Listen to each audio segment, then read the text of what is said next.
Brought to you by 1-800-NEED-A-GIMMICK.com. Please visit hipstar.ca. It is tonight on Hipstar Tonight. Rock and roll and do the thing.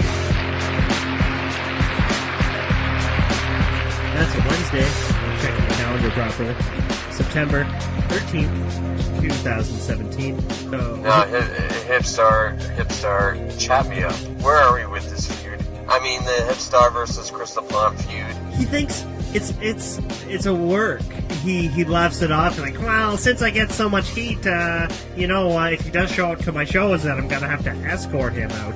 I don't think he thinks about it too often. And how are you showing up at the show? Are you doing it NWO? Like, are you coming through the crowd? Are you like Sting coming through from the ceiling? Well, and where are you entering? And in whose match are you doing this? I've been thinking about this. You know, we could take a chance, do an Owen Hart Sting entrance. We could always try that. I mean, really put the balls to the wall on that one. You know, it might have not worked before. Yeah, okay, but like, just a piece of advice: his ring crew, like, you could. I'm hiring my own production crew on this one. Either way, if you were going to do something like this, and we were talking yesterday about the old classic OIW days when people try to start real heat feuds and all that, and they'd show up to shows.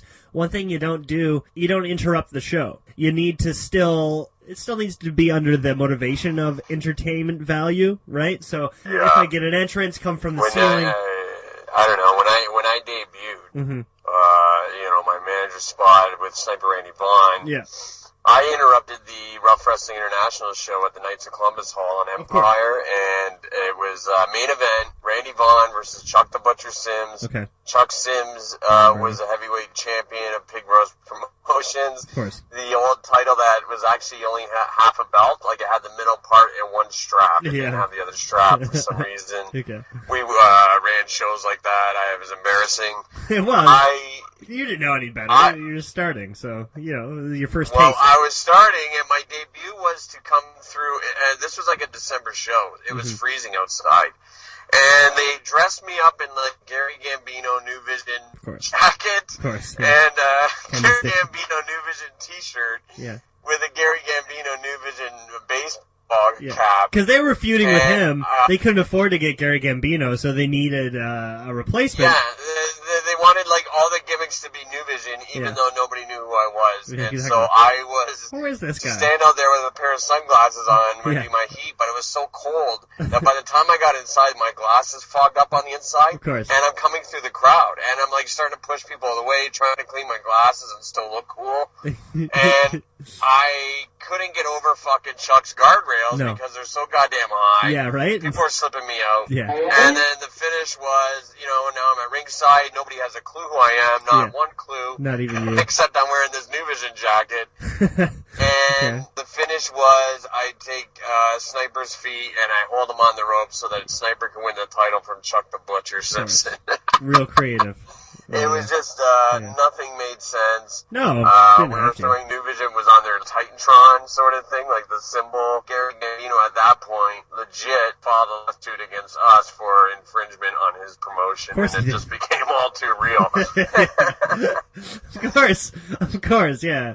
I mean, that's the way it was back then. Nobody gave a shit. They just, do your own shows, brother. Again, people were still making sure, we can't run on that date. I mean, it's a funny story, and there is a Sniper bootleg video out there produced by our very own Topher Whiteman. Yeah. And it's a shoot interview on how myself and Sniper are responsible for giving Gary a shoot heart attack.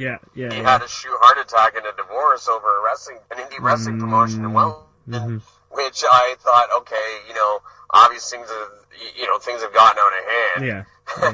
Like, this is an indie show at Club Social and you're getting a divorce and having a heart attack. I don't think we need to be this serious, do we? But life's short, bro. God bless it. And it was like guys would come into New Vision, and pull Gary's money out of his wallet. Cody 45, Extremo, they would all charge these inflated rates. He never had any money, even though he worked at like an excavating company. Like, he was making.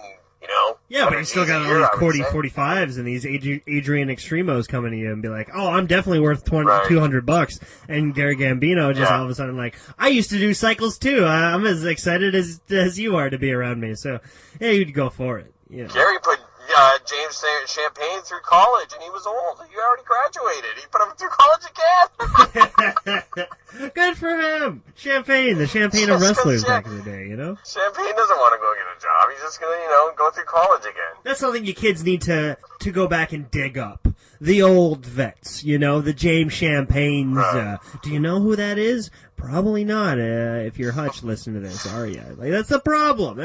Again, they didn't give a fuck back then, but they still didn't step on each other's toes. They were still respectful of each other's shows. If there's going to be a feud or some heat, they'd know about it beforehand. It wasn't, any online keyboard warrior nonsense. And it's all ran by the internet now. I don't know what a lot of these promotions are doing. Say, for instance, we keep going back to how much Hutch is heated over us, but the heat comes from not promoting and preparing your show properly. I mean, what is your Twitter even doing right now? Have you seen the VCW Twitter recently? They lost all their followers, and all he's posted in the last couple of weeks is Donald Trump videos.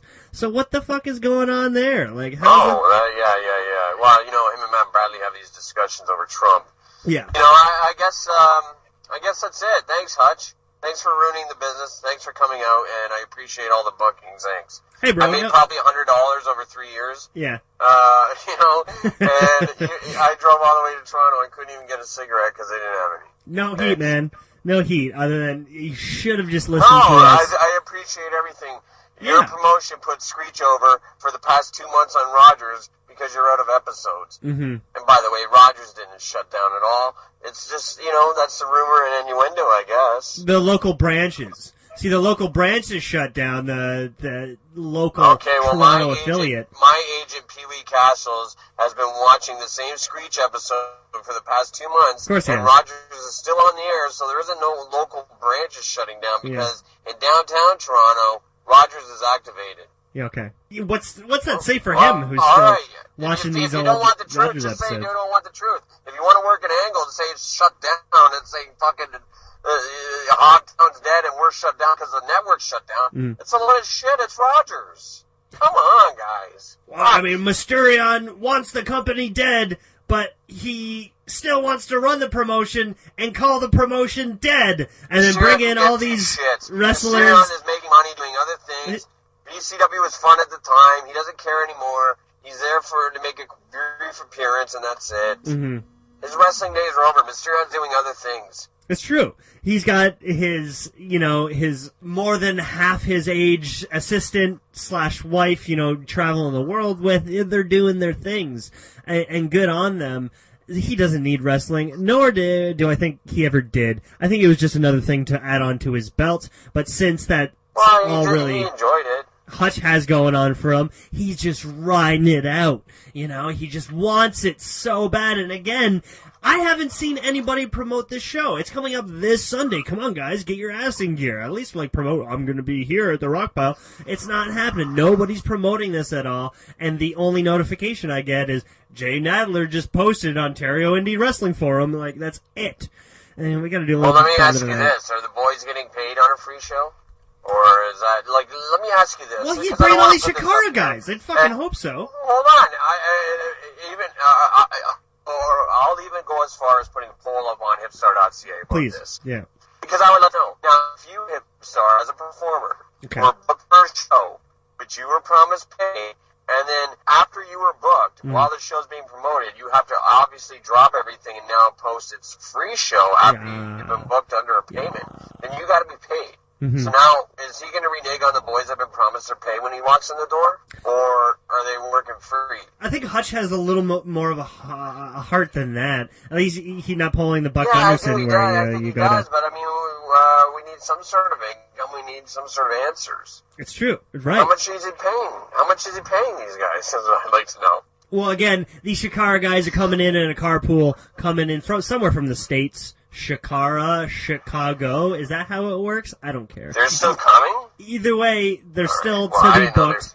A lot of the wrestlers that Hutch has been marking out over for months now, and now he finally gets to have a show. It's not just him, though. You got Magnificent Championship Wrestling in Brantford, who really just want simple, local wrestling, and here he is just marking out for himself, bringing in all these no-name wrestlers that the region just doesn't recognize.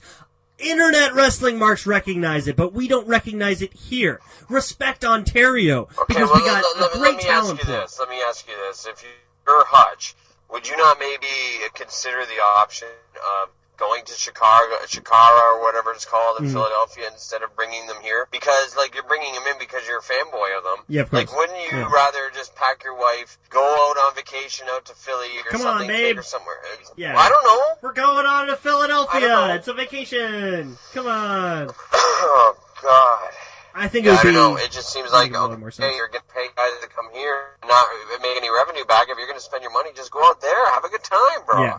Yeah. It's the ongoing argument I have of all the wrestlers not having a gimmick. It's the same with the promotions. Promotions no longer have an individual identity anymore. You want to go... It used to be like that, you know, when VCW was doing their not true. thing. Juggalo Championship Wrestling. That's okay. All right. Yes, of course. Okay, what I'm trying to get at is, especially here in this cesspool of Ontario, if you're like, no, I want to go see classic old school wrestling, you go to Pig Roast Promotions for that. I want to go see something tacky with some cartoon characters who we all know aren't really athletically, physically competitive, but we're still going to go support them and get drunk and cheer anyways. That was VCW. Oh, we want to go see some real competition, go see some flips and dips and trips. That's Super Kicked or Smash. I mean, we still have some individual gimmicks like that, but other than that, if you look at all our promotions, really the best way to summarize them all up is just fanboys. Fanboys want. That's the mentality to running shows here. Fanboys want. Oh, I love that Oleg the Usurper guy. He goes like Huss, and he has really shaggy hair like Brody used to, even though he's not relatively near the size of what Brody was. He still looks cool. I'm going to go see him. He's my favorite. Amen, dude. Amen. Just fanboys it's never ending. It's just never ending. It's going on and on and on. And now it's just everybody running a promotion. I cross the border, I go to the States. Guys have rings set up on the beach out there. Guys are just building rings out of, shitty plywood and throwing a Canadian Tire canvas over it and telling the guys to work on it safely instead of, like, going calling high spots and getting the proper equipment that I need to fucking perform. Like, you're putting me at risk. You're putting me in a liability for your own entertainment. Yeah. And you know, like... For what? For what? You apologizing. For what? Because I'm going to have to fight three guys? You're going to tell me to tough it out. Yeah. You're going to tell me that I got to pay my dues. You're going to tell me that I got to take a fucking flatback bump as a manager? I got to be like, you know, they used to throw me in there with the flatliners, for fuck's sakes. I don't want it. Yeah. I don't want it. For what? Why can't I just stand on the floor? Why do I even have to run in? I don't know. Because they just want to be entertained, man. Yeah. Yeah. That's why I got into radio. It's easier for them to call me putz than it is for me to fucking be bouncing off these concrete floors. It's true. In these shitty venues that you guys rent. It's true. Fuck it. Fuck all you guys. Fuck it. You know, it's gotten to a dark point where the radio broadcasters, the radio DJs seem to have more honor and self-respect than physical entertainers and performance artists do now. You know, Hipstar, I gotta be honest with you, man. Man, do it, man. It's only 2 promos a week. It's only 2 30-second promos a week. It's the same rhetoric in every single promo. It's the same old. Yeah. It doesn't have to be working angles and shit. It's hey, I'm Jay Moore. Listen to me from fucking 9 to 3 on Giant FM. Yeah. Bye. That's it. That's how I want to make my money now. I don't want to be sitting here fucking around with some 300-pound guy that's, mad that he's not getting a push and fucking is going to take his heat out on me because he thinks I'm part of the booking committee. No kidding. I'm not doing it anymore. Fuck it. Not every new piece needs to be a new Picasso. Needs to have these unique quotes from a movie or a song that you might have heard and thought that would be pretty cool to add into a promo. Not everyone needs to be painted let me ask you something. a beautiful canvas. Let me ask you something, Hipstar. If you were new coming in, if you were a worker coming in with the way that the system is nowadays, would you not just go over to Florida, go over to the performance centers and start learning how to wrestle there? Like, do we really even need to be going through this system anymore of guys struggling